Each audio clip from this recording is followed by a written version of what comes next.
Всем доброго дня, привет из Одессы, от белоруса, из Одессы. Шо?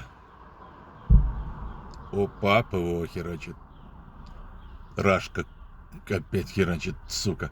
Шо там вы? Попробовали еще Армению удержать в своих руках, да? Под своим гнетом. Хер вы угадали. Армяне не дураки, я как бы особо и не сомневался, но вы же там полезли уже опять. Чего вы добиваетесь? Чего вообще добились своим поведением, а? Путинская Россия. Идиоты, кто поддерживает этого черта, эту банду, блядь, путинскую. Боже, какие вы идиоты.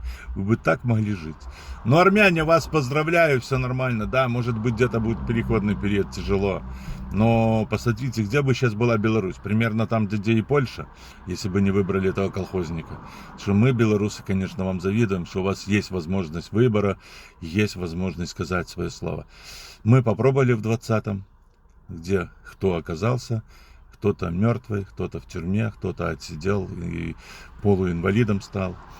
А у вас был такой выбор, есть такая возможность уйти от этого дебильного соседа подальше. Ну, у вас он такой сосед, как бы.